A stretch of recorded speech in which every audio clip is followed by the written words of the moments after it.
आप सबने खालिद सैफी का पूरा एक स्टोरी जितनी भी है वो सब आप सभी को पता है। किस तरीके से उनकी अरेस्टिंग हुई थी, किस तरीके से उनको झूठे केसों में डाल के पिछले 3 साल होने ही वाले हैं, उनको जेल में रखा हुआ है। इन सब के दौरान हमें अलग अलग तरीके की परेशानियां झेलनी पड़ी हैं। इस चीज को कोई भी नहीं समझ पाएगा, क्योंकि जेल में जाने वाला जो इंसान है वो तकलीफ उसके परिवार को क्या झेलना पड़ता है, जब तक कोई नहीं समझ पाएगा, जब तक कि उसके खुद के साथ ये ना बीते या उसके कोई साथी या उसका दोस्त ऐसा ना हो।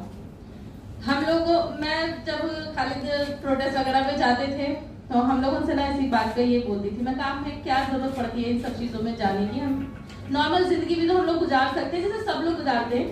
जैसे बहुत सारे लोग हैं यहाँ या और जो नहीं आए हैं, जो घरों में हैं, वो सब भी कि बारिश हो रही है छोड़ो हमें क्या करना है जाके, या और हम क्यों पड़े इन सब चक्करों में, हमारा क्या लेना देना है, हम मुसलमान हैं, हम बहुत ज्यादा हमारे पास पैसा है, हम ये हैं, हम हिंदू हैं, हमें क्या जरूरत पड़ी किसी भी चीज के लिए, हमें कुछ भी करने की जरूरत नहीं है, आप अपना घर में बैठो आराम से रहो।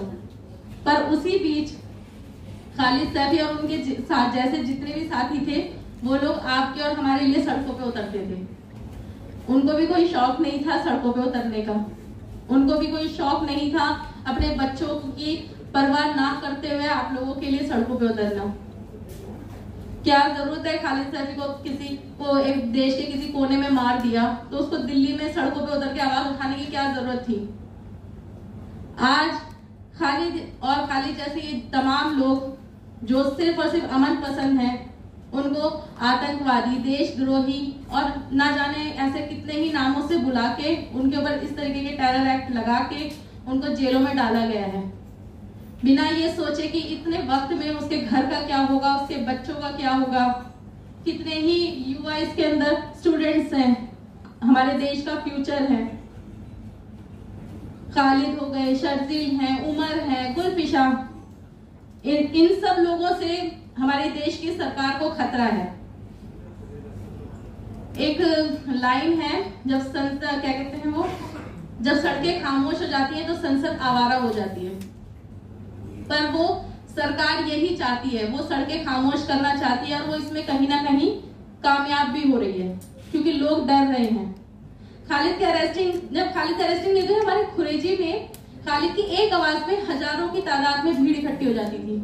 खालिद जहां बोलते थे लोग आ जाते थे, किसी भी प्रोटेस्ट साइट पे या फिर किसी भी जगह अगर हमें आवाज उठानी है, कहीं भी बहुत सारे लोग इकट्ठे हो जाते थे। और आज उसी जगह से मैं अकेली आती हूँ, खालिद के लिए कोर्ट में मैं अकेली खड़ी होती हूँ।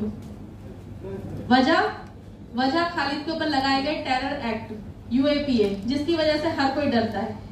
जिस पुलिस ने इस तरीके का खौफ हमारे आसपास के लोगों के दिलों में भरा है, जब ये पैंडेमिक आया था तब तक मुझे ये नहीं पता था कि खालिद के ऊपर क्या चार्जेस लगाए गए हैं, UAPA क्या है, क्योंकि मेरा तो दूर दूर तक हम लोगों का पुलिस से कोई लेना देना नहीं था, मेरा तो बिल्कुल भी नहीं था। मैं सिर्फ अपने आप में और अपने बच्चों में घर में रहती थी। मुझे शायद ही यहाँ किसी ने कभी एक आध CNRC के प्रोटेस्ट में किसी ने देखा होगा तो देखा होगा, नहीं तो कभी नहीं मिले होंगे।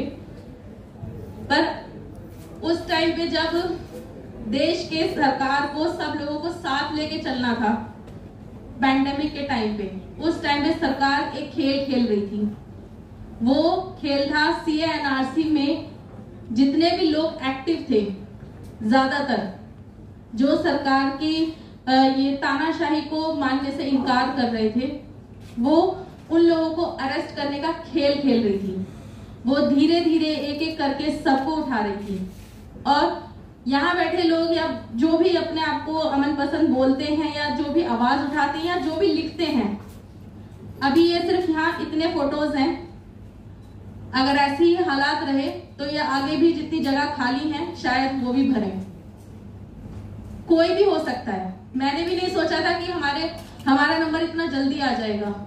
वहां कोई भी हो सकता है, किसी का भी नंबर आ सकता है। तो आप लोगों खालिद जितना भी मतलब हमारे एक छोटी छोटी चीजें होती है ना, पहले हम लोग कभी भी बहुत छोटी छोटी चीजों के बारे में कभी सोचते भी नहीं थे। एक साबुन, कोई बहुत बड़ी औकात नहीं होती साबुन की, कोई साबुन के बारे में नहीं सोच सकता, आज उसकी भी अहमियत पता है। आज घर की बनी हुई दाल की भी अहमियत पता है। खालिद जिस घर में हर हफ्ते दावतें होती थी, आज वो घर ऐसे हालात पे है कि वो उसके यहाँ दूसरे सामान भेजते हैं। जो बच्चे जिस चीज पे उंगली रख देते थे वो चीज उनको उनके अब्बू दिलवाते थे। खालिद से जो लोग वाकिफ है, वो उनका लाइफस्टाइल जानते हैं, वो अपने बच्चों को किस तरीके से रखते थे। हर माँ बाप की ये ख्वाहिश होती है कि वो अपने बच्चों को एक बेहतर फ्यूचर दें, पर वो अभी ऐसा लगता है जैसे वो पॉसिबल ही नहीं हो पा रहा है, क्योंकि 3 साल एक बहुत लंबा अरसा होता है किसी भी इंसान के लिए। जिस तरीके से आप एक यूएपीए सिर्फ कहने के लिए लोग कह देते कि यूएपीए है या चल रहा है, पर वो एक बहुत छोटा वर्ड नहीं है, उससे पूरी की पूरी जिंदगियां बर्बाद कर देती है। हमारी जिंदगी बर्बाद हुई है उससे। आपको समाज में एक तरफ कर दिया जाता है उस चीज से, वो एक्ट लगा के, बहुत सोच समझ के ये सरकार ने ये एक्ट लगाया है।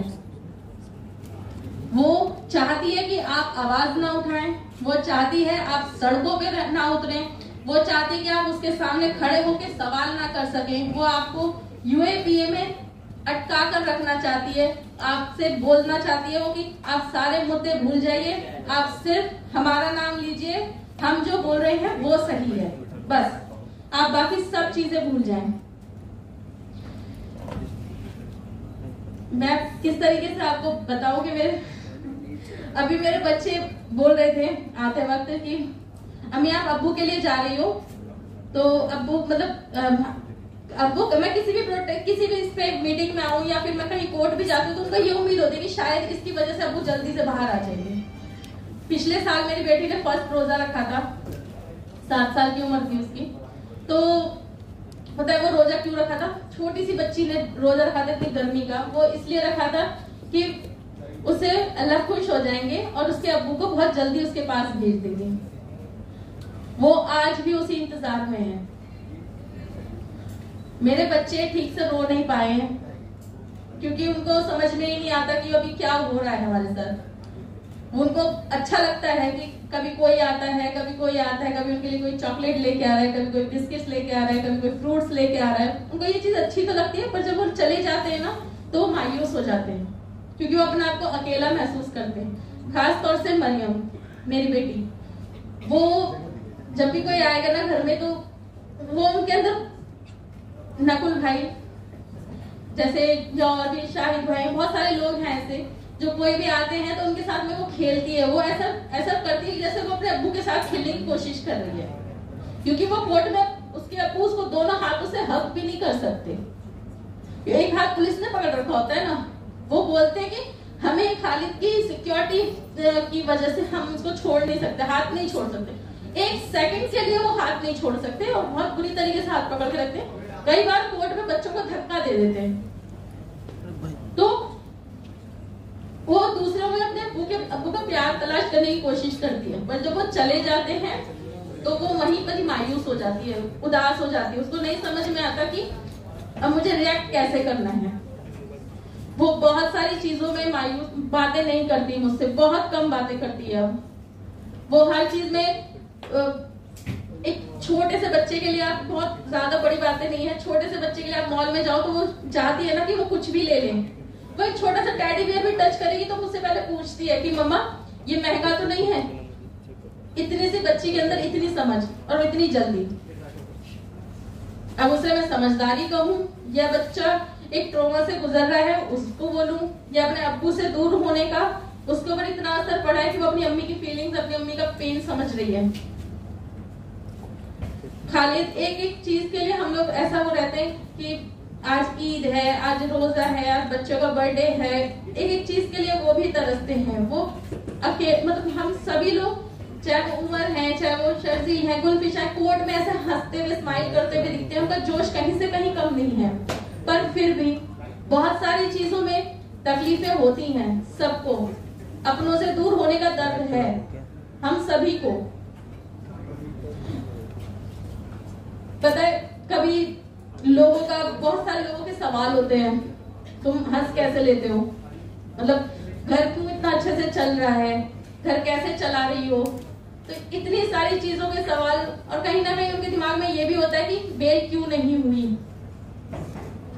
उनको क्या जवाब दे इस बात का कि बेल क्यों नहीं हो रही। समझा के भी थक गए। और ऐसे लोग भी हैं जो खालिद के साथ हर रोज खड़े रहते थे, आज महीनों से बल्कि युगों के सालों से नजर नहीं आए, ना घर पे ना मेरे सामने। तो इतना हम एक एक चीज के लिए इतना दिमागी मेंटली हैरेस होते हैं हम हर चीज से। सुबह उठते हैं तो इसी उम्मीद से उठते हैं कि आज काश वो दिन हो कि जब खालिद आ जाए, या कोई भी जिसकी भी पेड़ लगी हुई है कोई भी निकल के आए, चाहे वो शर्जिल है, उमर है, गुलफिशा है, अतर है, शादाब है, मिरान है। हमारी सिर्फ यही दुआ रहती है हर वक्त, हर रोज इसी में कि कोई भी हो पर वो सब निकल के आए। इसी उम्मीद से हमारी ये लड़ाई जारी है और सिर्फ बेल मिलने तक ये लड़ाई जारी नहीं है। ये मैं यहाँ से भी कह रही हूँ और हर जगह से कह रही हूँ, जब तक हम सभी लोग बाइज्जत रिहा नहीं होते और यूएपीए हमारे ऊपर से हटा दिया नहीं जाता और इस एक्ट को सिरे से खारिज नहीं कर दिया जाता कि बेगुनाहों पर इसका यूज ना किया जाए, तब तक हमारी फाइट जारी रहेगी। इनकलाब जिंदाबाद। मिल्लत टाइम्स को आपकी जरूरत है, हमारी आप माली मदद करें।